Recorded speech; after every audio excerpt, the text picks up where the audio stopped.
Y si mañana no despiertas en tu cama, sino en medio de una sala infinita, delante de un trono blanco, donde no hay lugar para esconderse, y si este mismo segundo fuera el último aliento de tu vida y el primero de tu eternidad, no hay aviso, no hay reloj, no hay oportunidad de retroceder. Solo estás tú y él. Me llamo Mateo Ortega. Durante 39 años caminé sobre esta tierra como si todo me perteneciera a dinero, poder, control. Pensaba que la fe era para los débiles, que la misericordia era un lujo inútil, que el alma era solo una palabra vacía, pero estaba equivocado. Lo descubrí la noche en que la muerte me rozó el rostro y fui arrancado de mi cuerpo como por una fuerza invisible.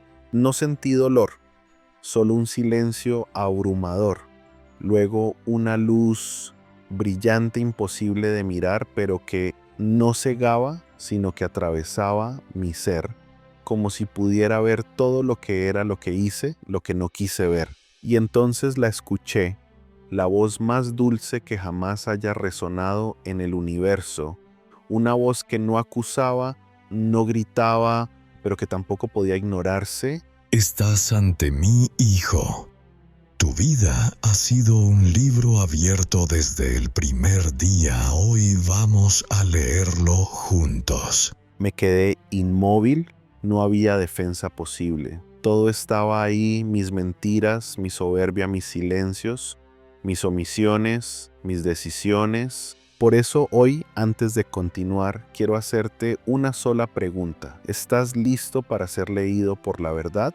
Padre Celestial, si estás escuchando estas palabras, entra en el corazón de quien las recibe. Que ningún alma viva este juicio sin haberse preguntado primero si está preparada para el encuentro más importante de su existencia. Esto fue real, y lo que viene a continuación lo cambió todo. Me encontraba de pie solo, pero rodeado por todo lo que fui. No eran sombras ni recuerdos difusos, eran escenas vivas proyectadas delante de mí con una claridad brutal. No podía apartar la mirada. Cada acto, cada palabra, cada pensamiento tenía peso, y ese peso me aplastaba. Vi la primera escena, Elena, mi esposa. Su rostro temblaba mientras me miraba desde la cocina.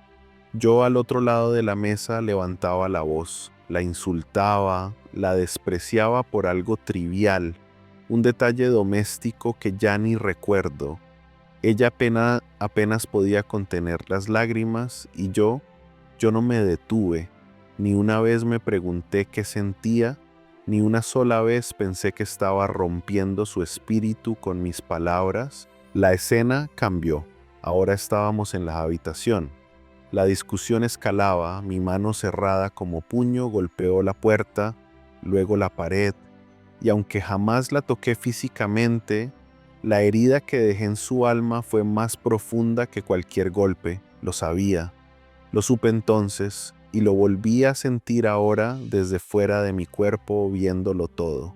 Levantaste tu mano no para amar, sino para dominar. Te di un corazón para proteger y lo usaste para herir.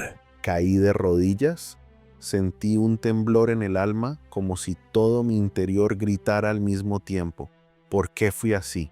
¿Por qué no vi que el amor era un regalo y no una carga? Pero no terminó ahí. Una nueva escena surgió del silencio. Una calle húmeda de madrugada. Yo caminaba deprisa hablando por teléfono. Un niño, no tendría más de 8 años, se me acercó con una caja de chicles. Estaba descalzo, tenía la ropa rota, el pelo enredado, los ojos llenos de necesidad. Me pidió una moneda, yo lo aparté con la mano como quien espanta a un insecto y seguí caminando. Nunca miré atrás. Su llanto subió hasta el cielo aunque no llegó a tus oídos. Él era mi hijo y tú lo trataste como basura. Mi corazón se quebró. Aquella escena parecía tan lejana, tan insignificante cuando ocurrió, y ahora era un juicio eterno. Vi más. Años atrás en la oficina mi socio descubrió un error que podía costarnos millones. Él quería corregirlo. Yo lo convencí de ocultarlo. Nadie lo sabrá, dije. No afecta a nadie, pero sí afectó. Gente perdió trabajo. Una familia fue desahuciada por esa decisión. Nunca me enteré hasta ahora.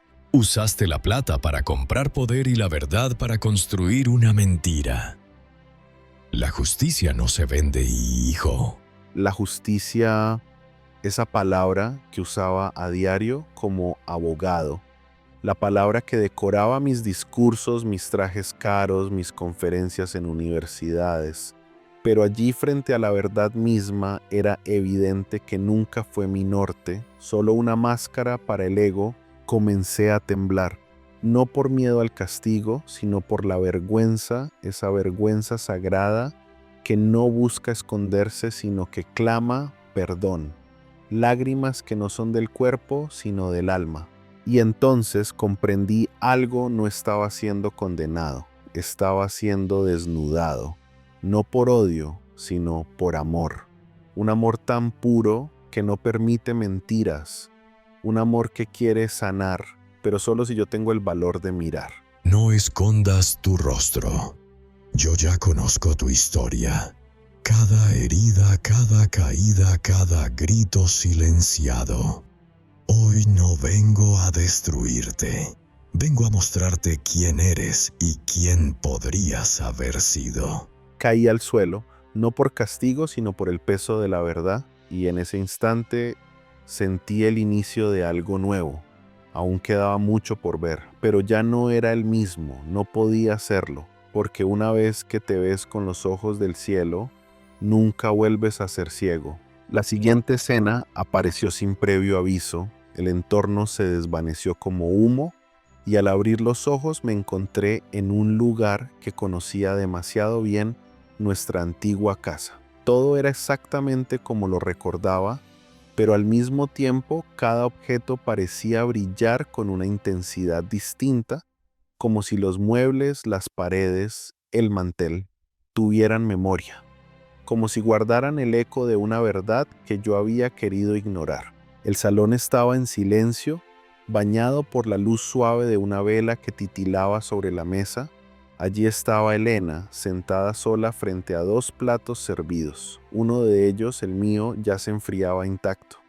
Ella no hablaba, solo miraba hacia la puerta. Su postura era recta, digna, pero sus ojos revelaban una espera silenciosa, desesperada. A lo lejos mi voz se escuchaba desde el teléfono, negociaciones, contratos, cifras que parecían más urgentes que su presencia. Le decía que no llegaría a casa, que surgió algo importante. Ni siquiera le pregunté cómo estaba.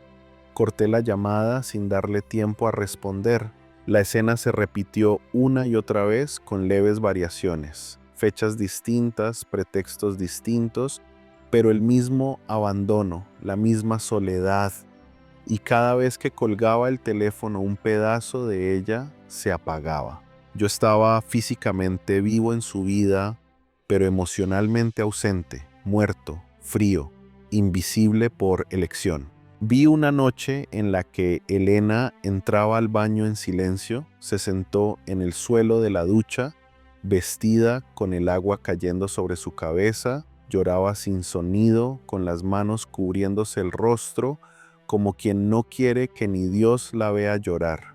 No era rabia, no era drama, era una derrota interna, un grito contenido por años, un te extraño que jamás pronunció en voz alta. El amor no solo se ofrece en los grandes gestos, sino en la presencia diaria. Te di una compañera para caminar a tu lado y tú la dejaste caminando sola. Esa frase no fue un reproche, fue un diagnóstico, me penetró hasta lo más profundo, porque comprendí con un dolor insoportable que yo no había sido un monstruo. Nunca la insulté gravemente, nunca levanté la mano contra ella, pero la dejé sola, y eso en el lenguaje del amor pesa tanto como cualquier agresión. La escena cambió. Era el cumpleaños número 5 de nuestro hijo Lucas. Todo estaba decorado con globos azules y rojos. Elena preparaba la fiesta con ilusión. Lucas sostenía un dibujo en sus manos, un sol, una casa, una figura con corbata que se parecía a mí. Lo dejó encima de mi almohada junto con una nota escrita con su caligrafía de niño: papá te quiero. Yo, sin embargo, estaba en Madrid firmando un contrato con un cliente que, según decía, no podía esperar. Le compré una tablet cara como compensación. Al día siguiente se la entregué con una sonrisa falsa, esperando que con objetos pudiera sustituir mi presencia. Pero la escena verdadera fue otra. Lucas recibió el regalo sin decir nada. Lo sostuvo entre sus brazos, pero no sonrió, miraba al suelo, no me abrazó, no corrió a mis brazos. En sus ojos había una sombra que entonces no supe ver, pero que ahora reconocía con una claridad dolorosa: decepción. Esa decepción que no se grita, pero que se clava en el alma de un niño. Tu hijo no quería tus regalos, quería tus ojos, tus palabras, tus brazos, y le diste silencio. Me llevé las manos a la cara. No podía soportar lo que veía, porque no eran pecados grandes, no eran crímenes. Eran elecciones, omisiones, prioridades. Era yo eligiendo todo menos a ellos. Vi más. Elena sentada sola en la consulta de fertilidad, mirando la puerta cada 5 minutos, esperando que yo llegara para el análisis. Yo no aparecí, había olvidado completamente la cita, estaba en una reunión. Vi nuestra cena de aniversario el 2º año seguido que olvidaba la fecha. Ella se había vestido con el vestido rojo que tanto me gustaba. Me esperó 2 horas. Yo estaba en un restaurante con otro cliente.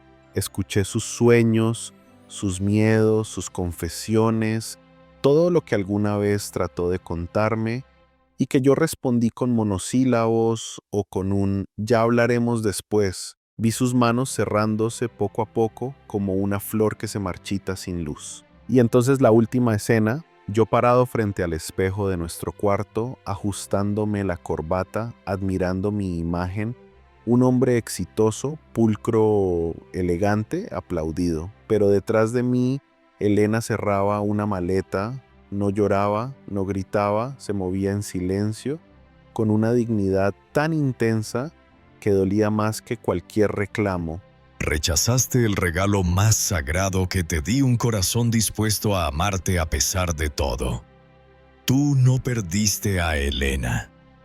La entregaste a tu orgullo. Sentí que el alma se me partía en dos, porque no solo había perdido a mi esposa, la había ofrecido en sacrificio al Dios de mi ambición.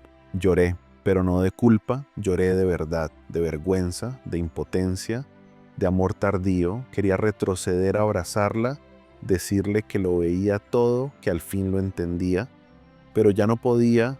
El tiempo en la tierra ya no era mío, y entonces una verdad me golpeó con fuerza: en la eternidad no solo se juzgan las acciones, también se juzgan las ausencias, las palabras que no dijimos, los abrazos que nunca dimos, las horas que no compartimos, las veces que decidimos no amar cuando amar era posible. Estaba apenas en el inicio de este juicio celestial y ya me sentía deshecho. Y sin embargo la voz de Jesús seguía sonando sin condena, firme sí, pero llena de esperanza.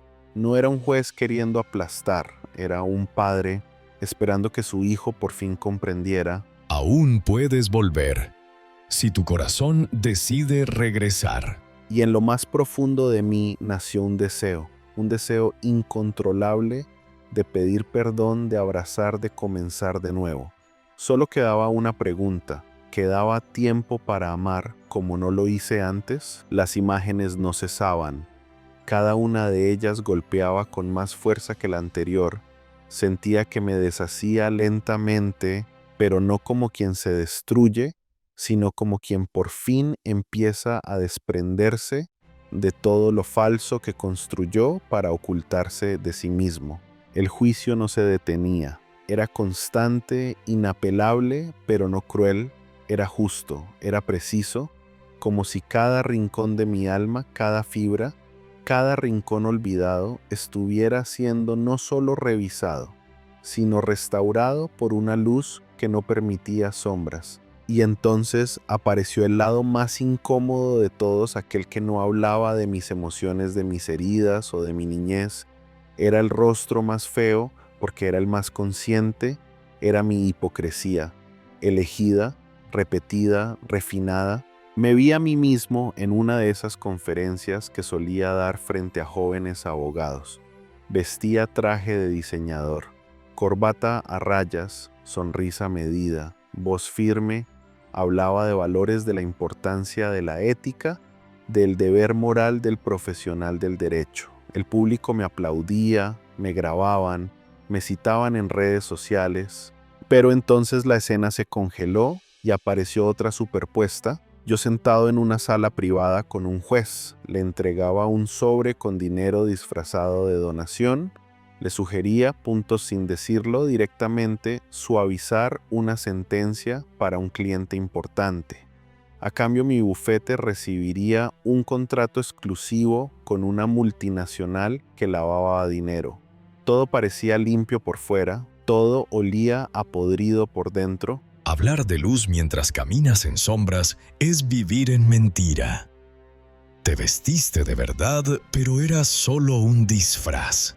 Tragué saliva, porque esa frase me desenmascaró más que 1000 acusaciones. Yo era esa mentira, no por un acto, sino por un estilo de vida. La siguiente imagen me mostraba en mi despacho. Una mujer lloraba frente a mí.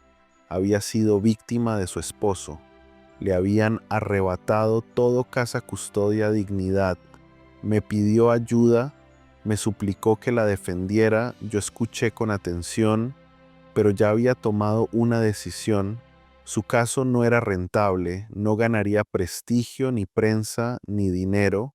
La rechacé con palabras bonitas, con una sonrisa falsa, con una frase tipo: lo lamento mucho, pero este despacho no puede asumir su caso en este momento.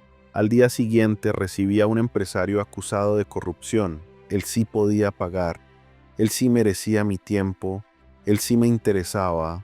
Dejaste sin voz a la que clamaba justicia y entregaste tu tiempo al que compraba tu silencio.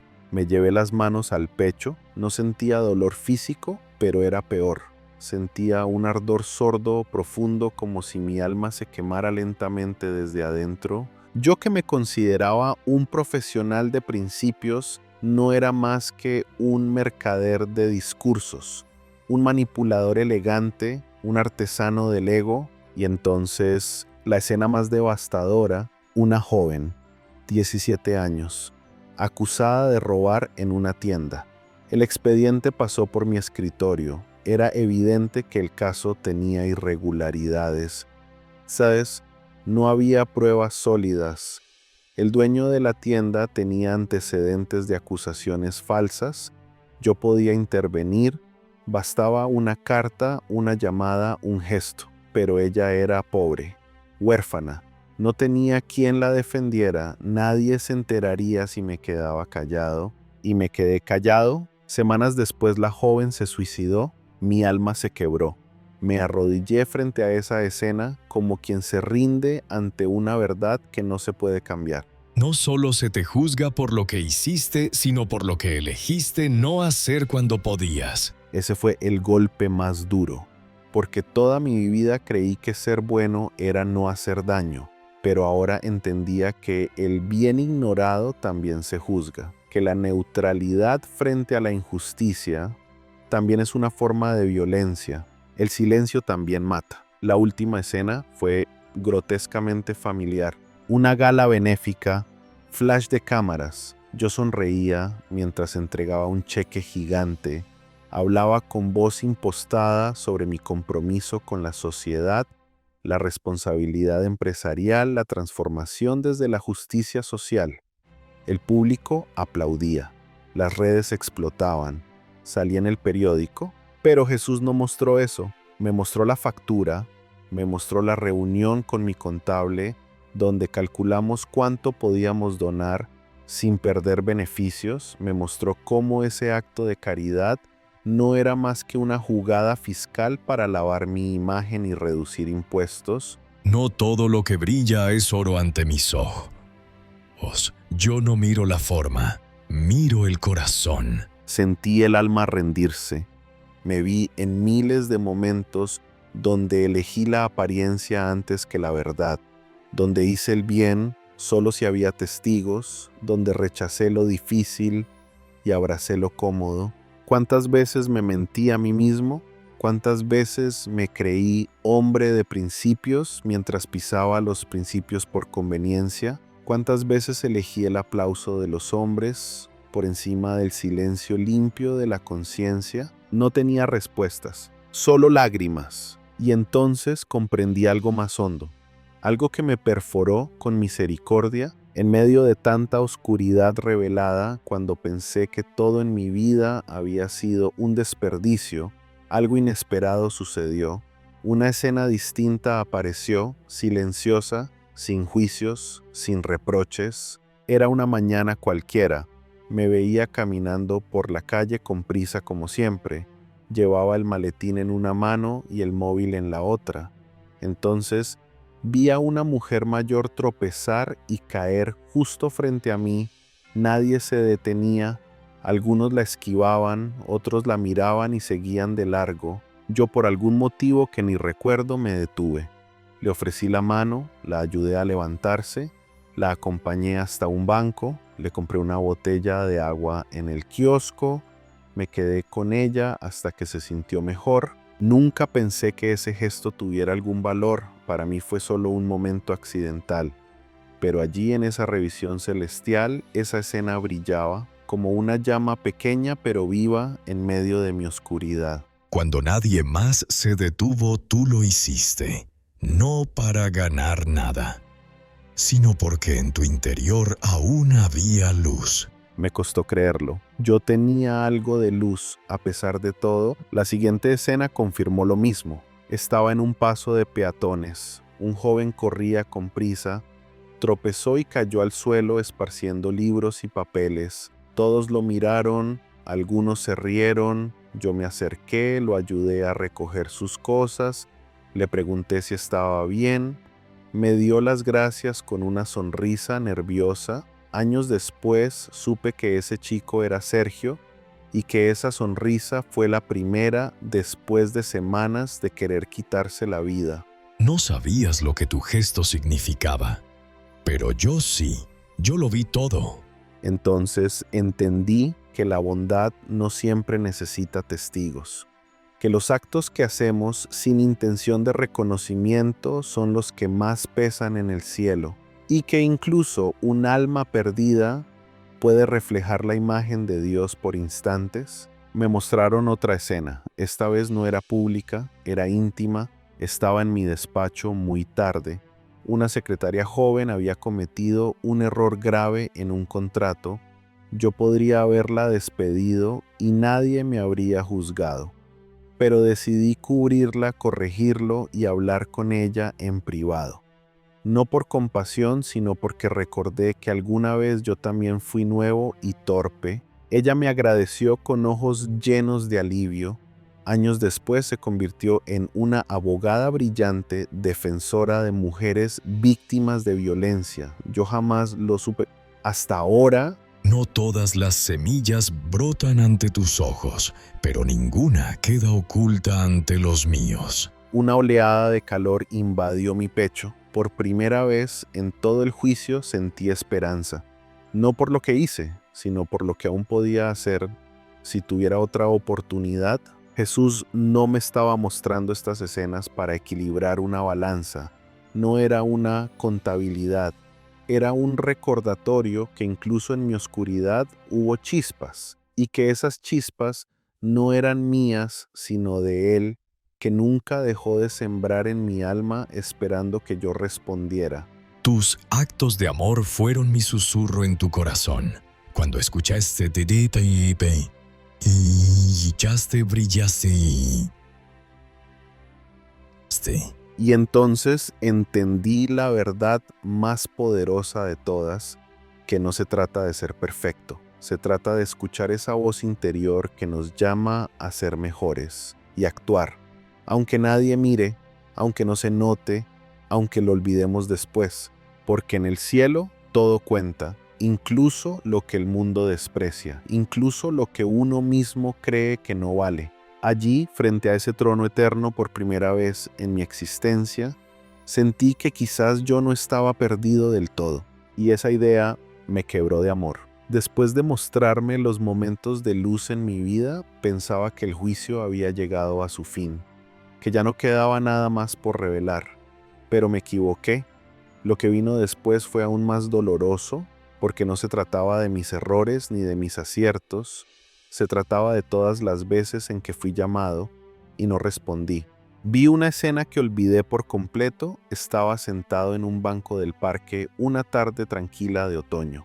A mi lado, un anciano con sotana se acomodaba lentamente. Era el padre Tomás. Me sonrió, me preguntó cómo estaba. Empezamos a hablar de cosas simples, el tiempo, el trabajo, la familia. Luego me invitó a volver a la iglesia. Dijo que Dios no se había olvidado de mí. Le respondí con educación y con indiferencia. Me despedí rápido con una excusa cualquiera. No volví a ese parque. No fuerza mi llamado, solo toca suavemente. Pero tú cerraste la puerta antes de escuchar. Otra escena, una noche de insomnio. Me desperté con el corazón inquieto. Fui a la cocina, abrí una cerveza, prendí la televisión. Pero antes vi mi Biblia en el estante llena de polvo. Por un segundo sentí el impulso de abrirla, de leer algo, de buscar. Pero lo ignoré. Preferí el ruido del mundo al susurro del alma. Te hablé en el silencio, en las noches sin rumbo, en los vacíos que el éxito no llenaba. Pero tu orgullo era más fuerte que tu sed. Me vi frente a la iglesia vacía el día del funeral de un viejo amigo. Entré por respeto, no por fe. El sacerdote habló de vida eterna, de arrepentimiento, de perdón. Pero yo no escuché, solo quería que terminara rápido. Salí con el teléfono en la mano llamando al cliente siguiente. Y luego, una imagen que me perforó el alma. Era yo sentado en el coche detenido en un semáforo. Un hombre sin hogar se acercó a la ventanilla con una mirada cansada. No pedía dinero, solo buscaba contacto humano. Yo subí el cristal y miré hacia otro lado. No era solo un hombre. Era mi rostro oculto entre ropas rotas. Te di múltiples puertas para regresar a mí, y no entraste en ninguna. Me llevé las manos a la cara, no por miedo, sino por el dolor de haber estado tan cerca y haberlo ignorado todo. Jesús no me culpaba con rabia, no me gritaba, solo mostraba, con firmeza, con tristeza, como quien ama y ve cómo el otro se pierde por elección propia. No me faltaste una sola vez. Me faltaste muchas. Y aún así, te esperé en cada una de ellas. Mis piernas temblaban. ¿Cuántas veces el cielo me buscó y yo elegí mirar hacia otro lado? ¿Cuántas veces sentí un vacío, una punzada, una inquietud en el corazón y lo ignoré como si no tuviera importancia? Y entonces, como un susurro final, escuché: No te obligué, pero nunca dejé de llamarte. Y hoy al fin me escuchas. Me arrodillé. En ese juicio sin tiempo por primera vez, no quise defenderme. Solo quise llorar por todo lo que rechacé, porque el amor estuvo siempre ahí y yo nunca supe recibirlo. Y sin embargo, él aún hablaba con amor. La luz se intensificó, pero no era una luz que quemaba, era una luz que sanaba. Por primera vez desde que empezó este juicio celestial, ya no sentía peso, sentía ternura. Algo dentro de mí que yo creía muerto comenzaba a despertar. Jesús no me habló de cifras, no me mostró un resumen de culpas o un veredicto legal, no me enseñó una balanza, me mostró su corazón. Vi una última escena. Estaba yo sentado en la cama de un hospital, más delgado, cansado, Los médicos me hablaban de estrés crónico, de problemas cardíacos. Elena estaba ahí, me sostenía la mano a pesar de todo.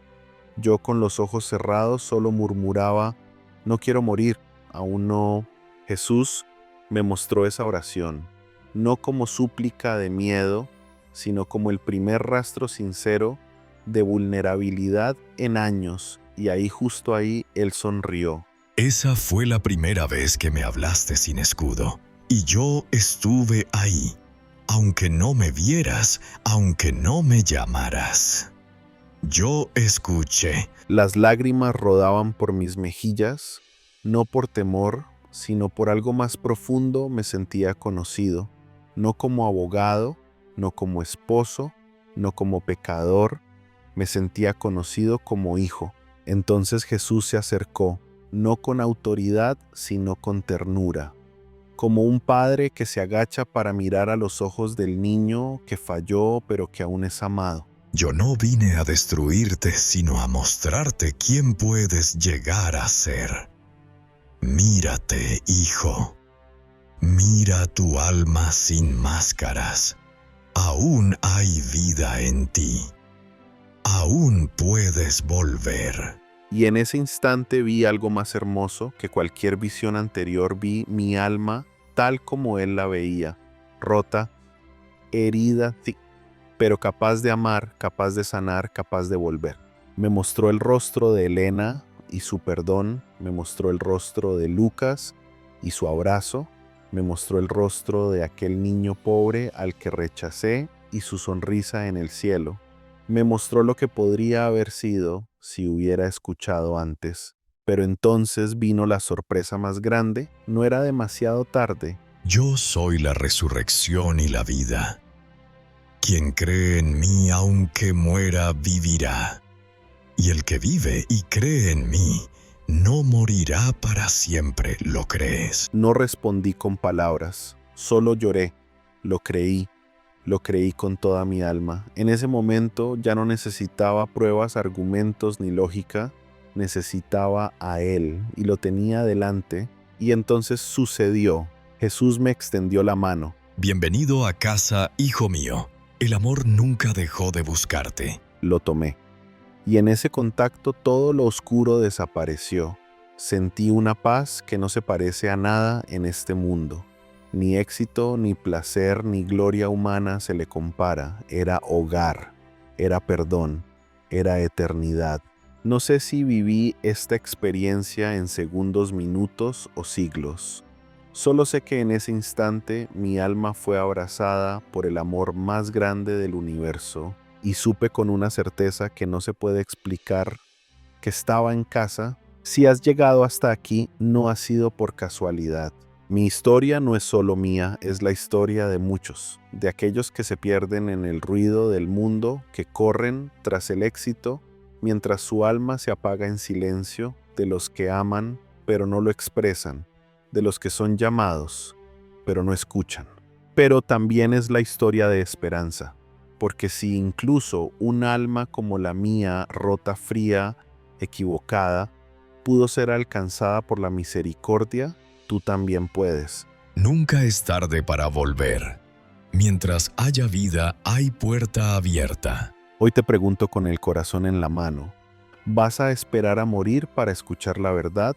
¿O vas a abrir tu alma ahora mientras aún respiras? No ignores la voz que te llama en lo profundo. Ama mientras puedas, perdona mientras haya tiempo, escucha a los que lloran en silencio, abraza, sirve, vuelve. Porque cada gesto de amor cuenta, cada segundo que elijas vivir con propósito puede transformar tu eternidad. Si esta historia tocó algo dentro de ti, no la guardes. Comparte este mensaje con alguien que lo necesite. Suscríbete al canal para recibir más testimonios que se despiertan el alma. Deja un comentario. Cuéntame si alguna parte de esta historia te hizo pensar, recordar, llorar, y si crees que otros necesitan escucharla, dale a me gusta y difúndela. El mundo necesita más luz y tú puedes ser esa chispa que encienda el cambio en otro corazón. Gracias por quedarte hasta el final Nos vemos pronto en otra historia, o quizá en casa.